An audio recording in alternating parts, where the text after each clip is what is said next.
we're coming at you midday Eastern Daylight Time on Monday, April the 15th of 2024. It's episode 15 of the second season of the Exit Philosophy podcast. He's Rich Griffin. I'm Scott MacArthur. We both happen to be in Oakville, Ontario, Canada today.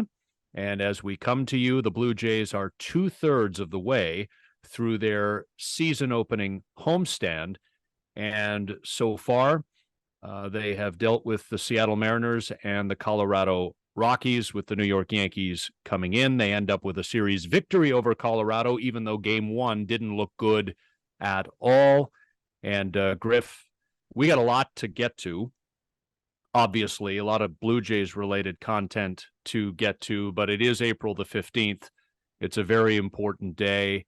That will be marked when the Blue Jays open their season, or I should say open their series tonight with the Yankees down at the Rogers Center. It's Jackie Robinson Day. All the players will be wearing number 42, and I love that you have come dressed for success today. You've got your old Montreal Royals hat on.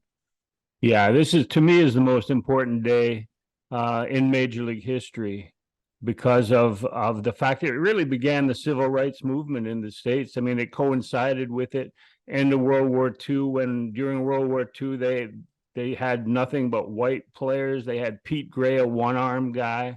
They had Joe Nuxhall, a 15-year-old pitcher, but they had no room for African Americans.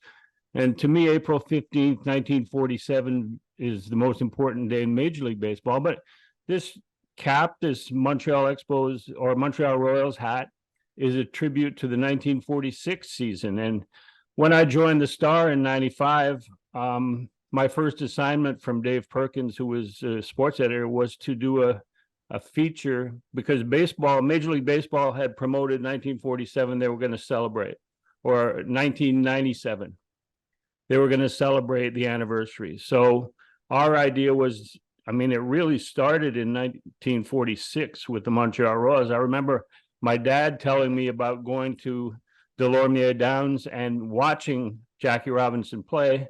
And then in 1947, Jackie went to the major leagues, and my dad went to Jamaica to make Captain Morgan rum. So they each departed Montreal on a high note. Yes, but yeah, that was my first major assignment, and I learned so much about Jackie Robinson. To this day, I interviewed Rachel Robinson in the lobby of the Queen Elizabeth Hotel. She was coming up for a dedication of a statue at the site of the old Delormier, which had become a high school. So she was there, and I got an interview with her in the lobby. And to this day, she is still the most impressive human being, male or female, that I have had the pleasure of interviewing. And it was stunning how important, understanding, dignified she was about the whole experience. But there's so many things below the surface that people don't understand about the travails that Jackie Robinson went through to end up where we are today. And it's just simple stuff like the fact that the Dodgers had to go out and purchase an Air Force base that was used in World War II in Vero Beach and turned it into Dodger Town, because they knew there was going to be a flood of African Americans coming through their system, and that they would have trouble finding hotels to put them up. They would have trouble in all sorts of areas in a segregated South. And so they bought the Air Force base, turned it into one of the gems of Major League Baseball, but nobody looks into that background and sees why they did it. And it all has to do with Branch Rickey, Jackie Robinson, and the move to integrate the game in the 21st century. I know that Moses Fleetwood Walker was the last African American to play. That was before 1900, and then there was an informal agreement among major league owners not to allow any African Americans in the game. Light-skinned Caribbean, light-skinned Latinos were fine. So even though the current Toronto Blue Jays have 0 African Americans on their roster as we celebrate Jackie Robinson Day, guys like Vlad Guerrero Jr. would not have been allowed to play. I remember Felipe Alou telling me that he considered, because everyone said, well, you're a Latino, you're a Caribbean, native, and he goes, I consider myself black first and Spanish second. Hmm.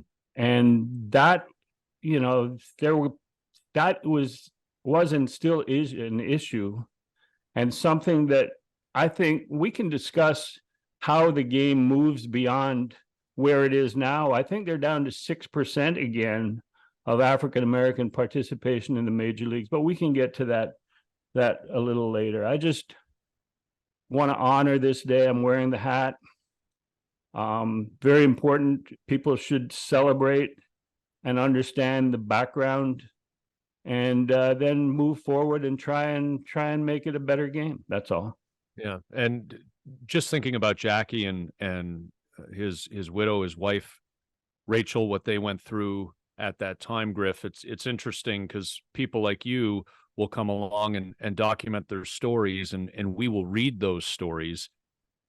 And it strikes me, as well as a story can be written, that ultimately they are words on a page, and we can go back and read and reread those stories. But no matter how well they're written, they cannot possibly capture the second by second, minute by minute, hour by hour, day by day, week by week, month by month, and in some cases, years by years experience that people who go through, who are actually like the Jackie Robinsons and his wife and their families of the world actually go through as they live out the process. The fact that they are the focal point, the fact that they travel from city to city, the fact that they hear horrible things. They also receive support, but the fact that they are under that microscope and what it must be like to live under that microscope every single second of every single day as they're going through it. Yeah, I think we got to remember that. And the amazing thing is that it wasn't like a light switch going on where everyone in Major League Baseball had said, hey, these African American players that are in the Negro Leagues, they can play ball. We should bring them in. I know that the 1959 Red Sox were the final team to integrate. They had a backup second baseman who they called up in April, Pumpsy Green. That's 1959. That's 12 years after Jackie Robinson. There were only 3 teams, including Larry Doby with the Indians, who integrated in 1947. And it was a slow process. I mean, the Yankees, what made those Yankees-Dodgers World Series extra important and competitive was the fact that Elston Howard in 1955 was the first African-American to play for the New York Yankees. I mean, the Yankees were basically Manhattan's team, and the Dodgers were Brooklyn's team, and basically a third of the population of the greater New York area. And so after Elston Howard, it changed things slightly, but still the Dodgers and the Yankees were more than just a baseball rivalry and more than an intra-city rivalry. It was a rivalry that went far beyond that. And, these days, you look at some of the what they consider progress in race relations in baseball, and you still see if you dig deep into social media, there's still a lot of that tension going on, threats to African American players, to minority players. And it's something that, it's great right now. We're celebrating Jackie Robinson, but everything still needs to improve 100%. Yeah, and I think we need to understand as white people, like Branch Rickey is a huge part of the story, but people like Branch Rickey have to exist in order for us to make progress. But I don't feel comfortable hailing Branch Rickey as a hero, because to me, Branch Rickey simply did the very basic work, which is everybody should be able to play this game. It does take somebody saying, Jackie Robinson's on my team. I understand that, but Jackie Robinson should be on a Major League Baseball team. And there are hundreds of other African Americans who should have been on Major League Baseball teams through the end of the 19th century and first half of the 20th century that weren't. So I'm not taking anything away from Branch Rickey, but I'm uncomfortable hailing him as a hero when really all he did was he was the first of what should have been a number of people before him who just happened to choose not to be. Right. Branch Rickey had that vision, but he also was a strong business person and understood that the demographic of Brooklyn was changing and there were more African Americans and they weren't coming to ball games. So, Right. you know, it was great that he brought Jackie Robinson in, but it also at a time when the Dodgers attendance was slipping and the neighborhood was changing, that helped bring in more revenue. But it's not every owner, every general manager, every team president that would have tried that. In fact, Jackie Robinson tried out for the Boston Red Sox, and someone said, "Get that bleepity bleep off the field," in a tryout at Fenway Park. And so he tried. It was an ongoing process. Branch Rickey was courageous enough to stand up to the other owners, but it was still a business decision. And in fact, when Branch Rickey left the Dodgers, Walter O'Malley and the O'Malley family took advantage of the opportunity. They didn't like Ebbets Field. They didn't like the way that New York was evolving in terms of population. And they took a business opportunity to go to Los Angeles. And in fact, traded Jackie Robinson to the Giants because they knew that he wouldn't be the attraction in Chavez Ravine at Dodger Stadium that he was at Ebbets Field in Brooklyn. So there's a lot of business involved, but it did turn out magnificently for minority athletes. And that's why we're honoring Jackie Robinson today, because he is the vehicle that allows baseball players for the last 70 some years to participate. And tying it back to the Blue Jays, because we're a Blue Jays focused podcast, an African-American player from the Midwest of the United States is the centerpiece, the focal point of one of, I would argue, the biggest moment. I know it was their second World Series, but just because it was a walk-off home run, the biggest moment in Blue Jays history, Joe Carter, right? His walk-off home run to win the 1993 World Series in Game 6. And to think that at that point in 1993, it was only 45-ish years earlier that Jackie Robinson broke in to Major League Baseball. And to think it's been, more than 30 years now since Joe hit that home run. I mean, that's the context of time. And even you had the outfield with Jesse Barfield and Lloyd Mosby, and nobody questioned that here were two African-American players playing in the major leagues, playing in Toronto. I mean, by that time it had become like, boy, isn't that a great young outfield with George Bell and those two guys. And that's what needs to happen where, I don't want to quote Martin Luther King, but people aren't judged by the color of their skin. Right. And that's where we need to arrive at, and we haven't got there yet. And George Bell, not African-American because he's Dominican, but as you talked about using Vladdy as an example earlier, Griff, a darker-skinned individual would not have been welcomed if it wasn't for the breakthroughs around the middle of the 20th century. So correct. So salute to Jackie Robinson today and all he went through. And people should celebrate, and let's move forward and make it a better game. Yeah, let's make it a better game, and let's make it welcoming for everybody, and let's hope that those African-American numbers climb back up, because a lot of African-American kids are choosing basketball, they're choosing football, they're choosing soccer.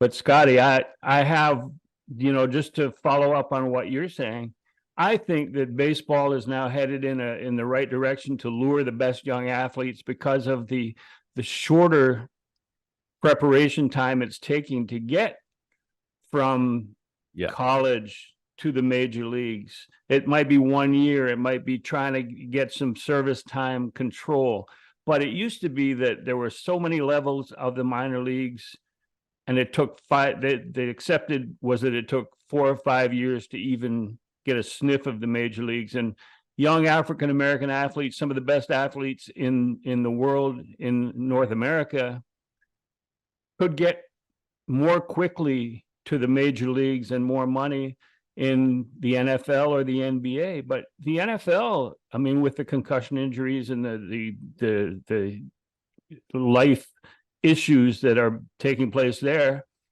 baseball has an opportunity. And a lot of people say, well, these guys come to the major leagues and they're unprepared and they make rookie mistakes. Well, that's the way, to me, that you can get the best young athletes. Live with the mistakes, live with the not knowing the nuances of how to play defense or run the bases, and let's just have the best athletes available for the sport. Amen. Amen. And we can continue to discuss this. There's so many different angles to it in future episodes, Griff. But let's get to the state of the Blue Jays right now. 16 games in to the regular season, and they are more than halfway through their season opening homestand. The Mariners and the Rockies have come through. There was a lot of consternation, if not constipation, after Friday night's ugly series opener against the Rockies, but then they bounce back and they win the series. Now, I'm a guy who will sit here and say you only get the Rockies for 3 games a year, and when the Rockies are in the state that the Rockies are in, you got to sweep them because rack up the dubs against bad teams. They did at least win the series, which is all they could do after Friday night, and now they've got the Yankees coming in for one of 2 trips this season, and we know that they've already been to the Bronx. Your general assessment of things, I'll leave it open to wherever it is you want to start. I know we want to talk rotation. We want to talk players who are in the lineup on a given day, out of the lineup, even coming off of a strong performance the day before. There's a lot we want to get to, but the floor is yours. Lead us off here, and I'll hit second and hopefully keep my sacrifice bunt in fair territory and move you to second base. Well, let's start with the lineup, the 13 position players and how they are used. Obviously, the top 3 in the batting order are the key. The top 4, because Justin Turner batting cleanup is pretty much a given on the days that he's DHing, and he's had a couple of starts in the field. So, you know, his use is far more than just as a DH, whereas Daniel Vogelbach is basically only a DH, and he can't even run the bases for himself. But let's go to the top 4 in the order. George Springer, to me, seems to be, he's not your ideal leadoff hitter, but he's sort of setting the table that just isn't being cleared at this point by Vlad and by Bo Bichette in the 2-3, and Turner's doing his job in the 4-hole. But once you get past there, once you get 5 and beyond, at this point, you're just hoping somebody hits a line drive to an alley, gets a couple of bases, and then you're waiting to get back to the top of the order. And the problem with that is the top of the order, other than Springer occasionally and Turner, isn't really responding. Vlad in his last 5 games, and we hate to always get back to Vlad and his exit velocity, but he's had 10 balls at 103 miles per hour plus, including one at 119. So he seems to be coming around. He doesn't, in that road trip, he seemed to end up chasing a lot of balls that he was chasing when he was going poorly. Bo is going to be Bo. He's going to get his 180 to 200 hits. So it's the bottom 5 in the order that to me is a concern. Well, how do you see this? I'm with you on that. It's just, Dalton Varsho running into one and hitting a grand slam early in Saturday's game sets the table for the rest of the way the day is going to go, Griff, right? Like they win that game 5-3 because the Rockies clawed a couple of runs off of Bowden Francis in the middle innings. But the grand slam, as it turns out, was all the Blue Jays would need that day in that 5-3 victory. And so that's an encouraging sign, because that really, for me, is who Dalton Varsho is. He is going to have periods of time where he gets under some balls and is able to hit some home runs. He's probably in that 20 to 25 home run range. There are days with runners on base where he's going to put one out and it's going to turn a 1 or 2 run deficit into a tie game or a 1 or a 2 run lead. And he can have that sort of effect on a game every now and then. But I just don't see him as a consistent hitter. Well, Go ahead. Yeah, no, finish up your thought there. And to your point about the top of the order, the exit velos are there. I agree with you. With Vladdy, the exit velos were there last year, and there were a lot of ground balls hit into double plays, and it was generally still considered a down offensive year for him. So we have to count on those exit velos effectively, and now I'm playing the math game, but effectively finding holes at some point. I just, I want to stay honed in on this, Griff, because you know me, I will take it macro on you before maybe you're ready in a conversation to do so. I know you're always ready to do so, but I don't want to rob you of some thoughts on my way to going, they're in such a weird spot as a franchise right now because they've got a mercenary pitching staff, a bunch of free agents, some on shorter term deals like Kikuchi, who will be a free agent after this year, or Bassett, who will be a free agent after next year, or longer term deals like Gosman's up after, 25? No, 26. 26. Barrios has the opt out after 26, but could stay through 28 on his current contract, depending on how he's going. And so I'll sit there sometimes and I'll be like, man, you're really taking a risk if you go long term with a Vlad, but then if also you let him walk, you're taking a risk. Like I don't know where the happy medium is. And I can't figure it out for myself what I'm most comfortable with. It's a terrible opinion to have on a podcast. I'm not sure. But I don't know where my comfort level is with a guy like Vlad right now over the long term. I don't deny the talent, but I also haven't seen anything close to 2021 since 2021. And the further we get out from that, it makes me wonder if this is kind of more who he is. And if that's what he is, then what's the money on a really long-term deal that isn't uber risky for the team? Well, what I see with, and I want to talk about Varsho and some of those other hitters, but what I see with Vlad and Bo, and we've talked about it before, is that winning franchises that have sustainability, build around a couple of homegrown guys.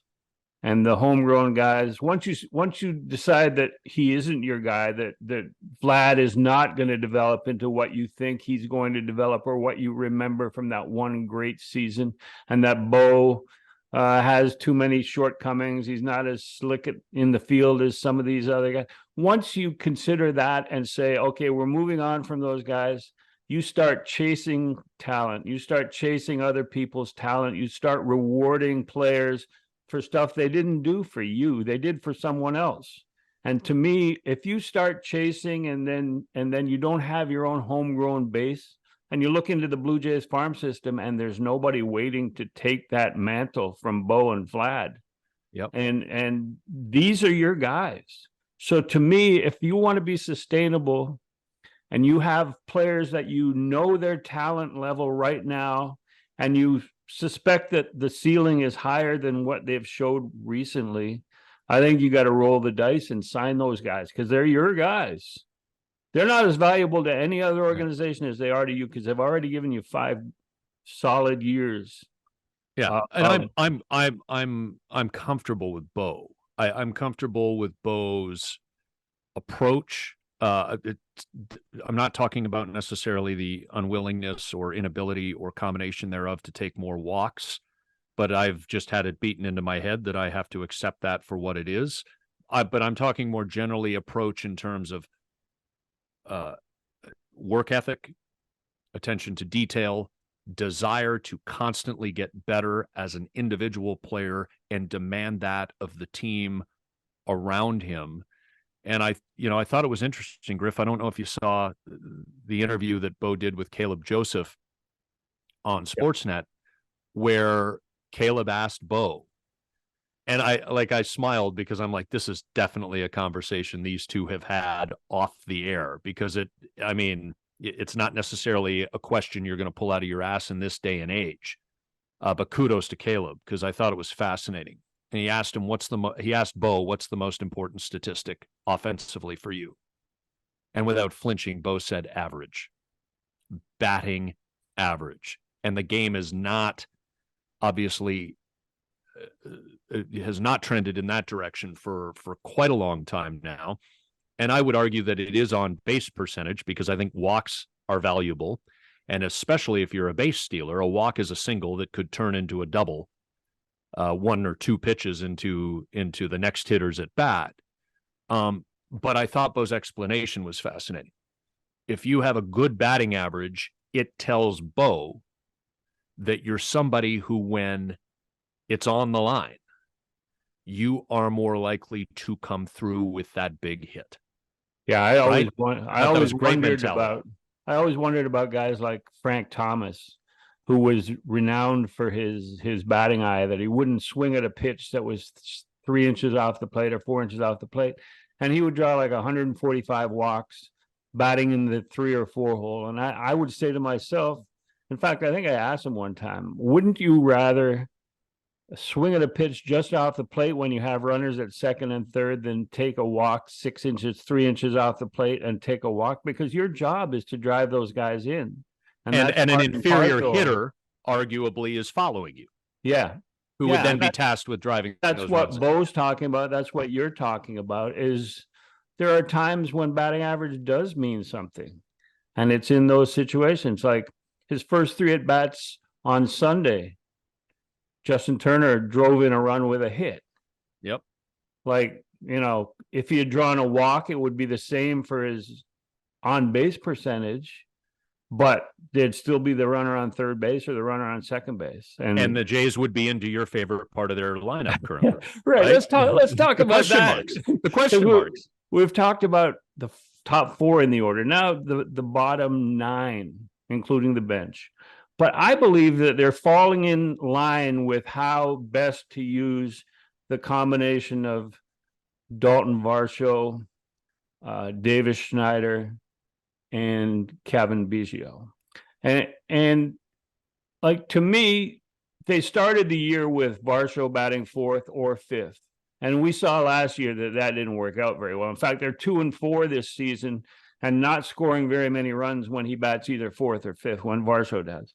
I think they're falling into the spot where, and Varsho could work his way out of this niche that they're putting him in, is that if there's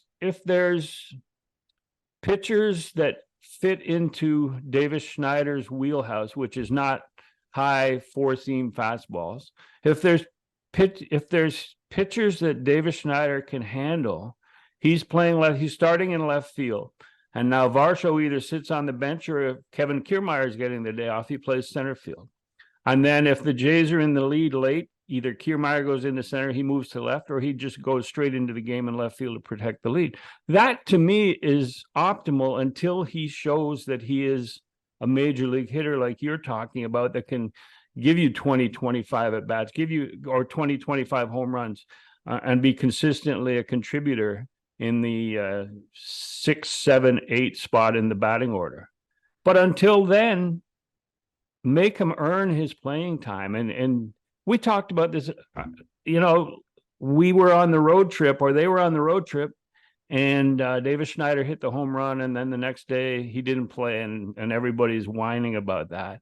Then Varsho hits home runs in 2 consecutive games, and he doesn't play the next day, and everybody's whining about that. Right. And then Kevin Biggio on an 8-game hitting streak doesn't play. Nobody's whining about that because it's Kevin Biggio. But you have a theory on that.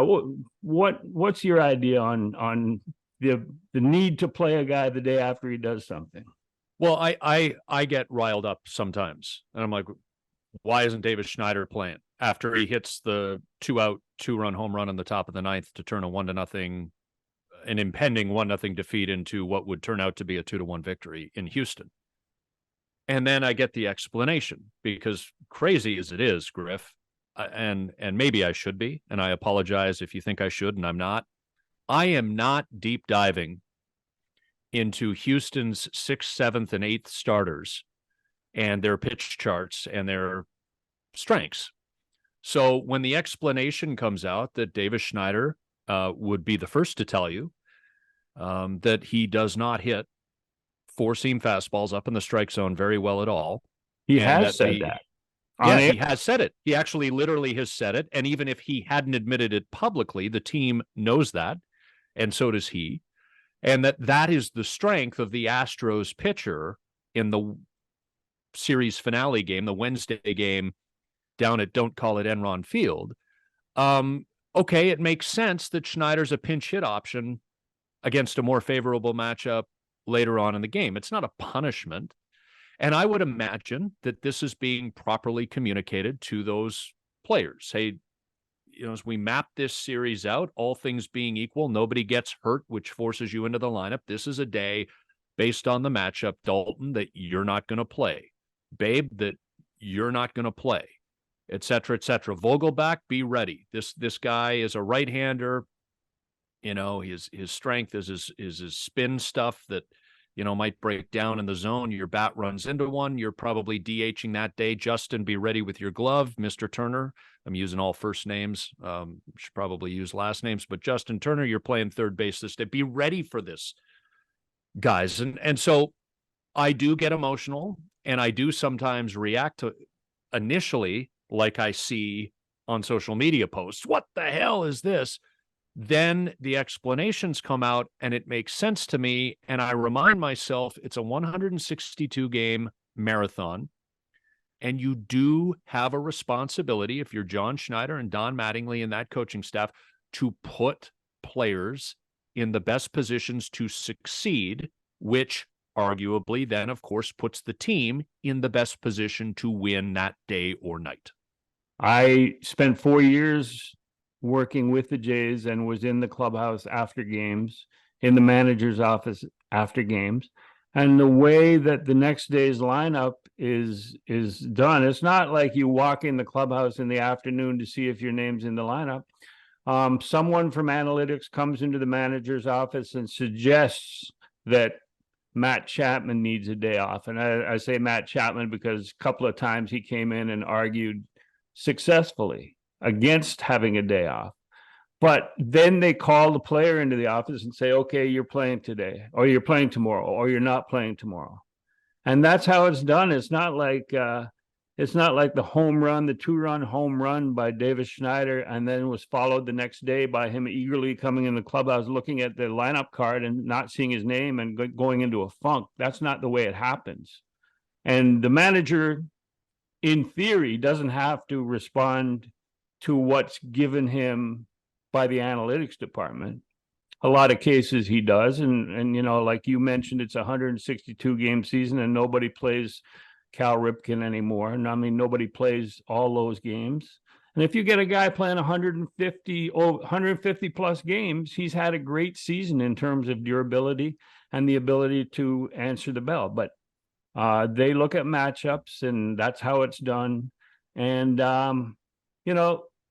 I agree with you. Like, you're not going to play every day. You're not being punished after an outstanding performance.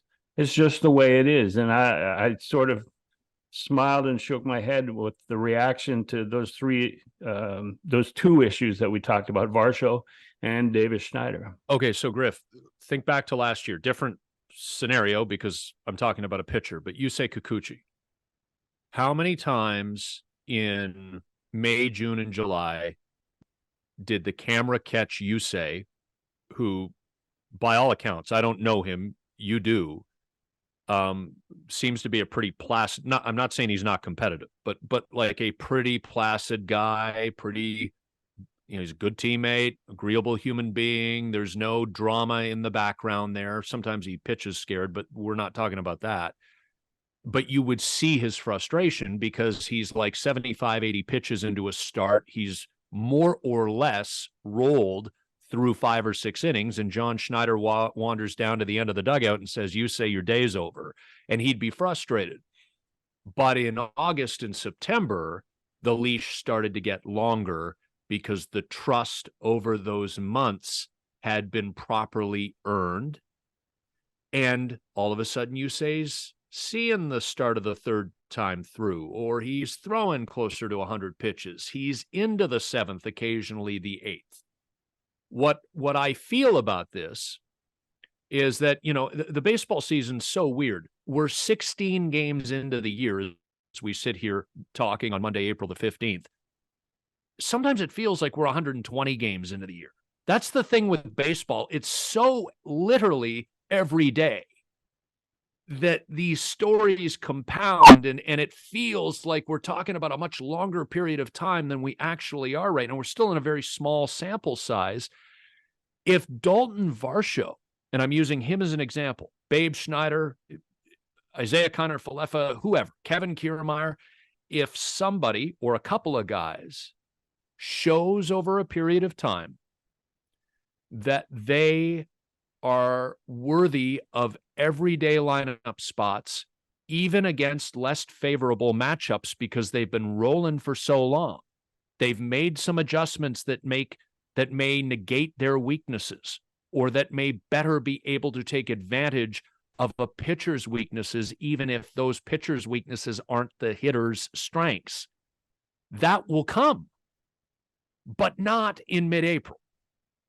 Right? Yeah, that's one of the things that the Blue Jays are going to need, is that description that you just had of somebody finding it for a period of time and then earning more playing time, etc. I mean, that is the only way this team is going to win 90 games. They're not going to win 90 games with the top 4 in the batting order, the only ones responding. I mean, there's 9 other position players that need to contribute, and it's not just like meeting a ball like Isaiah IKF does, where occasionally he'll hit one up an alley.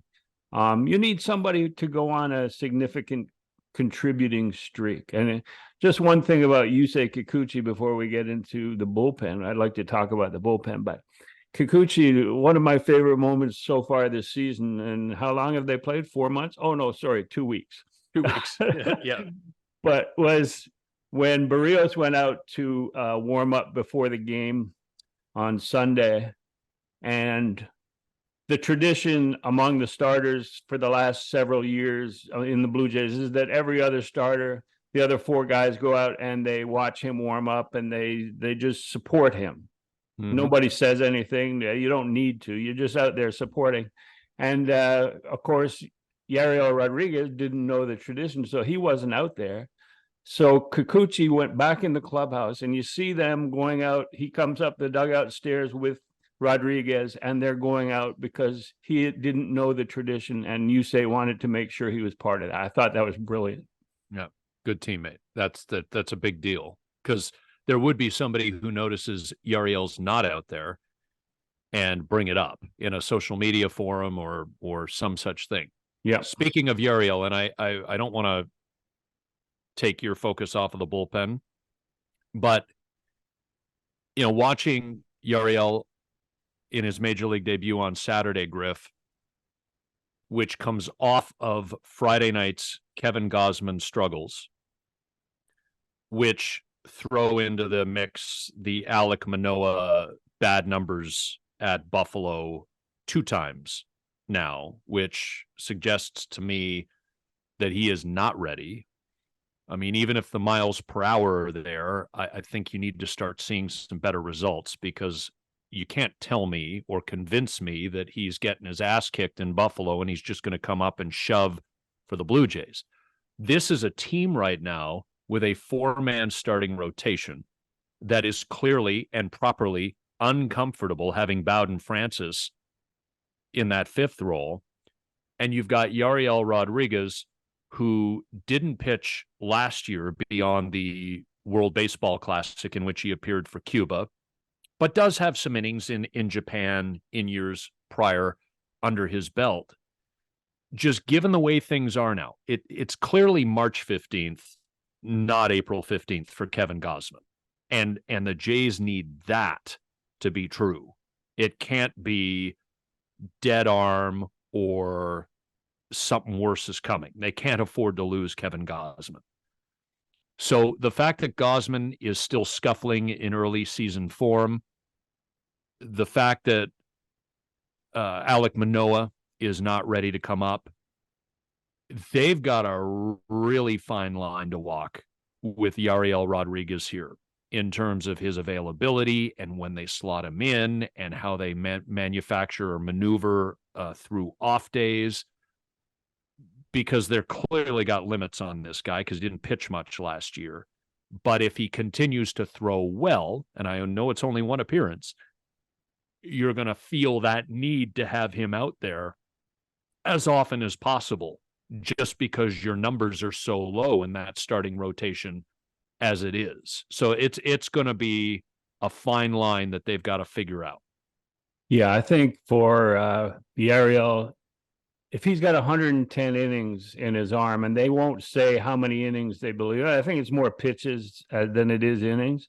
But if he's got a certain number of pitches or innings in his arm, I think that they felt after watching Bowden Francis as a starter, and after watching his performance last year in multiple inning relief, which he is now back into, and I don't think he's going to start maybe ever again for the Blue Jays. I think Yariel Rodriguez, as long as he's here, is going to be that fifth starter. But I think that the Blue Jays brass felt that the 110 inning window for Yariel Rodriguez was more important right now than it might be later in the season. Later in the season, if they were holding on to his innings and then brought him up, they might also have Manoah ready to go. You know, they're praying that, but it's possible. Or they might have Ricky Tiedemann beating on the door, knocking on the door, demanding a spot in the rotation via his performance. Or they might go out at the trade deadline and look for a starting pitcher if they feel like that's going to put them over the top and win a wild card series and move on into October. So the window for his 110 innings or whatever he's got is now. And to me, obviously Manoah, they talk about his velocity being okay in Buffalo when he went down. But there's a difference between throwing your normal 96 with movement and then trying to chase 96 and overthrowing and straightening it out. And you can't locate, but it says 96 on the radar gun. There's a huge difference. And clearly Manoah's mechanics are not the same for every pitch that he's throwing. He struggled in his 2 outings and then all of last season. So, you know, that's the longest shot. They might want to go out and get somebody, but I think that when he reaches that innings total, and we talked about it before, is they might shut him down as a starter, Rodriguez, and save some of those innings for the postseason if they feel they're going to be there or they can be there. Mm-hmm. So it's interesting, the rotation and how they're going to do it. But you're right about Gausman. They need him to be back. And if you do look at it, his spring training was pretty much a write-off, and he's trying to do right now in the major leagues what he would normally do, as you point out, on March 15th, and it's not there yet. Right. Yeah, because I mean, there's no pressure in spring training, and you can work on a particular pitch or whatever. You don't have that afforded to you. You got to go out with whatever it is that is your best stuff and try to beat your opponent in the regular season. And so I don't want to overreact to anything on Gausman for at least a few weeks. Hopefully the struggles have eased by then. And more importantly, hopefully the physical reports after each start continue to be positive, which is to say that there really is nothing to report. And as long as he's healthy, then I think he will come around. The track record suggests that he will. Just a quick note on Tiedemann, Griff. I mean, he's had 3 starts for Buffalo. He's pitched only 8 innings. He is averaging more than a strikeout an inning, but he's also averaging more than a walk an inning. He's got a whip of 2, so base runners are everywhere with him. It's very early in the season. He is an extremely young pitcher. His season last year was interrupted for a couple of months by biceps tendonitis right in the heart of the season, June, July. So balancing act with Yariel and maybe projecting a Tiedemann or someone like him down the road to fill a spot.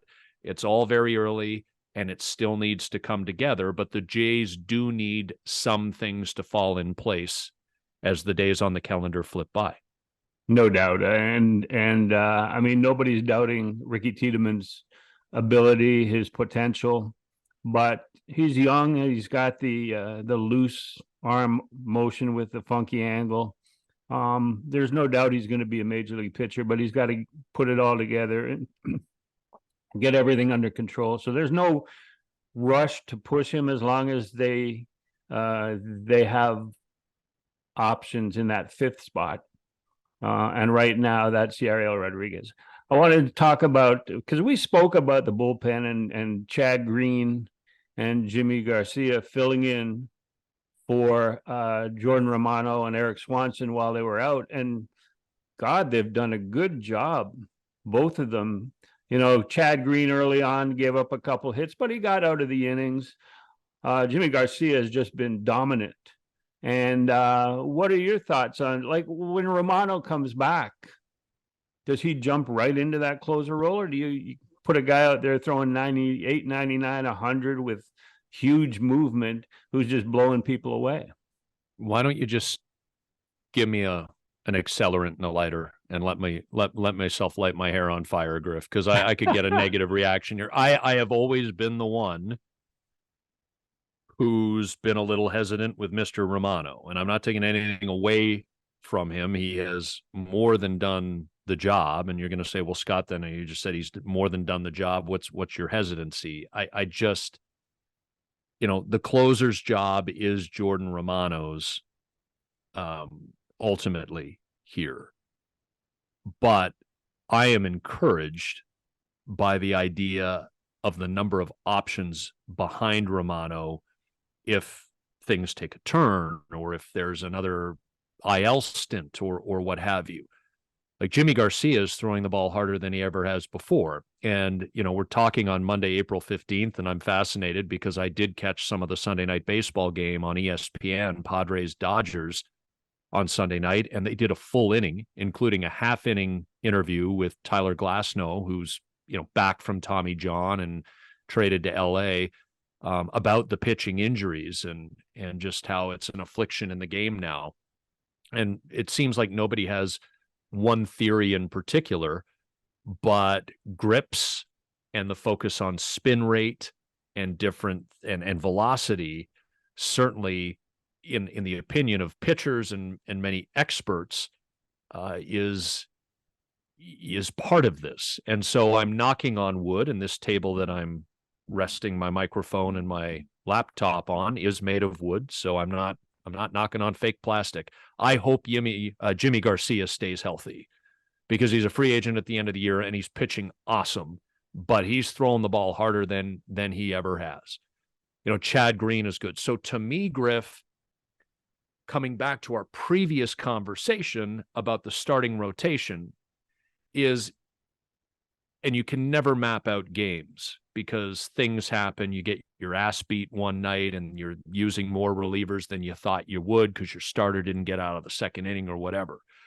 But in a sort of perfect world scenario, if you're John Schneider and you're short in the rotation and you have a guy like Yariel Rodriguez who is limited, I would say, Yariel, you're capped at 18 hitters.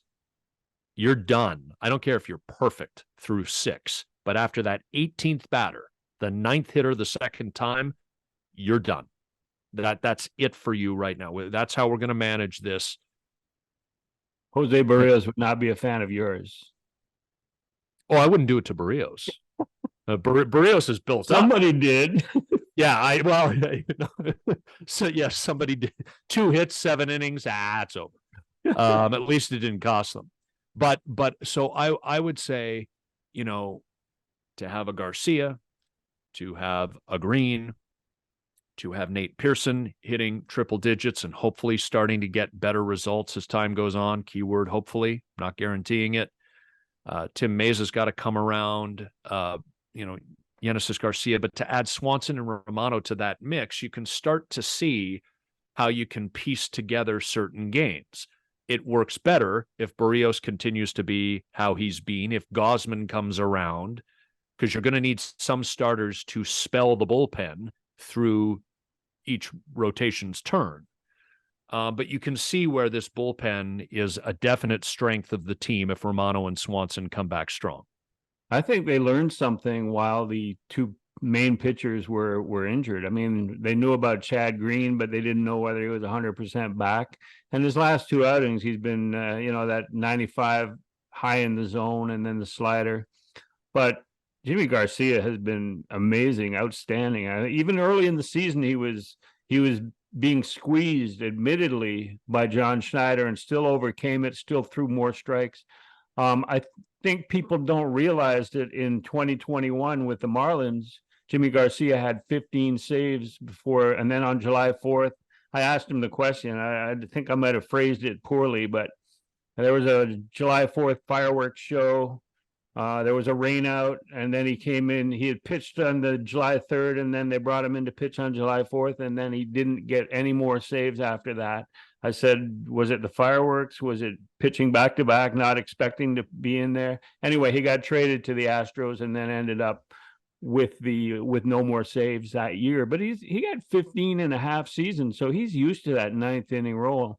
And to me, any team that's going to win, any team that's going to contend, any team that's going to be playing into October can't just have one guy that can close, because if you win 7, 8, 9 games in a row, or 8 out of 12, the same guy is not going to be closing every night. You need a guy that you can throw out there and he can sort of give you that same feeling that your main closer can, Jordan Romano. I mean, Romano throws 97, 98, but he's also mainly now a slider pitcher. Jimmy Garcia is not mainly a slider pitcher. He's 98 with nasty movement. Yeah. And so to have those guys in contrast, and as you point out, if somebody pitches 5 innings now, you've got reliable arms. If some starter pitches 5, you've got reliable arms to carry you through the ninth. And I think that is one of the stronger points of this Blue Jays roster, plus the starters. So it's, again, all about pitching with the Jays. They just need to be able to score some runs at the bottom of the order and have their top guys start being their top guys. Yeah, and as we sit here on Monday, April 15th, the Yankees coming in for 3 games before the Jays head west to San Diego for a weekend series. Jays are 4.5 back in New York because they're 4 back because the Yankees are 12-4. So, again, early in the season, but you'd love to see the Jays take 2 out of 3. You'd obviously love to see them sweep, but that's an obvious comment. But you'd like to see a series win here to put a cap on a long homestand to open the season at the new Rogers Center, call it successful, and that would be helpful to gain a game. I'm not saying that you can't overcome deficits. The Tampa Bay Rays were so far out in front in the AL East by this time last year already, and we saw the Orioles overcome. But you want to sort of stay in that ballpark. And Griff, they're 8-8. It's not sexy. It feels about where they should be. And to any Blue Jays fan who's panicking, I mean, goodness, unless you're 6 years old and you've never watched a baseball season play out before, you know that there are ups and downs and that there are middling periods of time. This is about what this team is right now. The record is an accurate reflection. And it's, the season's an everyday deal. We'll just continue to see how it plays out, but they have not skunked themselves early on, and that's important. Yeah, I think a little bit of Zen might help right now. Just some quiet meditation about this Blue Jays season and just relax. It's going to be all right. I think we're pretty much at the end of this episode 15. I got one question for you, though. The East and West conferences of the NHL, who do you like going to the Stanley Cup?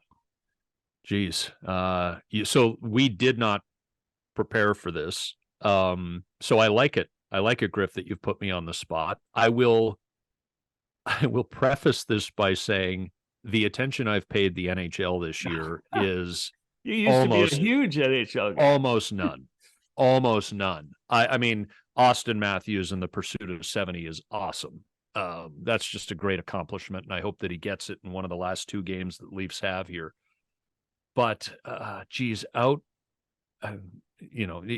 actually right now because I'm trying to think. Out west, I am going to go out on a limb and send some love to the fun that I had in Lloydminster, Alberta / Saskatchewan last September and say that the Edmonton Oilers are going to slither their way through to the Stanley Cup final in the West. And in the East, I think the Boston Bruins. Wow. I think the imminent reports of their demise are greatly exaggerated every single year. And they were so good last year that it was almost as if they were primed to take a dump on themselves in the first round of the playoffs, and they did. I think you come back better from that. They're a younger team. Bergeron being a Hall of Famer, that's a loss regardless, but Krejci's out of there now too. I think Boston will be better prepared to compete in the playoffs this year. Who do you like? I like Vegas, those cheating bastards, because they're going to be a wild card team. They're playing Dallas. That might be their toughest matchup. Unless they chase LA down. They got Hurdle and Stone, 2 guys that weren't even there down the stretch. Yeah, and now we're going to be there for the playoffs. And they're defending. They know what it's like. They know what it's like to be there. And goaltending is apparently, I read, is overrated once in the modern NHL in terms of playoffs. So they don't have to worry about that. And I like Carolina in the East. So I got Carolina and Vegas, 2 of the Sin Cities of North America. Well, Carolina's a state. Well, not even North Carolina and South Carolina are. Wait, right. Sorry, Raleigh. Raleigh is a Sin City. I was being facetious. What do I not know about? Carolina and Vegas, and I do like the Rangers if it's not Carolina. So, all right. Well, we'll see. And I just want to underline that my Oilers Bruins prediction is based in almost zero attention paid to the league all year long. So Griff's the guy you should go with. If you're looking, it's just not been on my radar this year. Although I really do hope Austin Matthews gets to 70. Yeah. YouTube.com/Exit Philosophy is where you can watch each and every podcast episode. And I know when I say this, if you're a faithful listener to the podcast, you're going to say, yeah, but Scott, when are you actually going to do it? Griff and I do have plans to do live post-game shows. I will just simply repeat and beg for forgiveness that a little bit of life is happening to me right now with a close friend. And so it's affected my schedule a little bit. So Griff and I are going to do live post games. We will select dates. We will make you aware of them well in advance. It's just not right now because life's happening, but we haven't forgotten, and I ain't being lazy. I promise you that. So youtube.com/Exit Philosophy is where you can get the podcast episodes and where those lives will happen when they do. Griffsthepitch.com is where you can get all of Griff's work, his columns, his MLB power rankings, his conversations with current and former Jays, former Montreal Expos, and episodes of the Exit Philosophy podcast. Hit up griffsthepitch.com, throw him a subscription too. You get even more of his content. So I think that's all the housekeeping, Griff. And barring anything unforeseen, we'll plan to be back early next week with another episode. Thanks, Scotty. Thanks, everyone, for listening.